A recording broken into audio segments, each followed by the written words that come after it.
আসসালামু আলাইকুম আদাব আমার প্রিয় ভাই বোন বন্ধু সকল। এই যে আমাদের এই দাদা আগে আমাদের এই বাজারে আসছিল, কিন্তু উনি এখন অসুস্থ হয়ে গেছে। বয়স হয়ে গেলে মানুষের কত অসুস্থতা হয়ে যায় না। এই যে আসছে, এখন আমার দেখে একটু খবর নেওয়াটা দরকার। আমরা ইয়ং ছেলেরা যদি না দেখি তো এরকম মানুষ কই যাবে বলেন তো। দুধর শুনিয়া আন্নে যে আমার দাদার মতন আমি আন্নেরে কিছু একটা ইফতারি যেরকম আমি আন্নের দাওয়াত আমরা যাইতেন ইফতারি খাইতেন। যদি আন্নে অসুস্থ বা চলবার পারেন আমার ইফতারি খাই আবার বাইর যাবেন আন্নে কষ্ট হইব। আমি যদি দিলে ইফতারি দিয়া দিন বাইর গিয়া যদি দাদির লগে সবের লগে মিললে মিশে বইয়ে খাইলেন ভাল লাগলো না? ভাল লাগলো না? তা আমি যদি দিলে ইফতারি কিনে দিয়ে আনি খুশি আসুন। আমি কিন্তু দান করছি না আন্নেরে, আমি কিন্তু দান করছি না, মনে রাখবেন। আন্নে একটু সহায় করছি।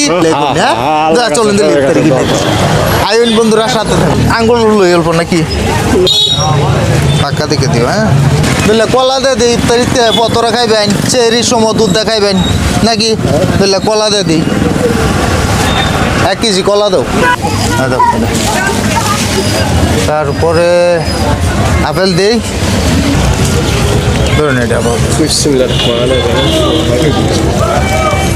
1 প্লেট মুড়ি দাও।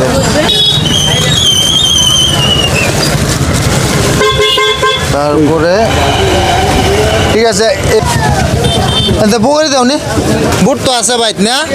হ্যাঁ আছে না?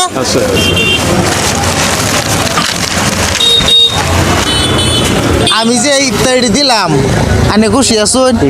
হ্যাঁ খুশি? ভিডিওর বিল থেকে একটু হাসে দিন, ভাল লাগছে।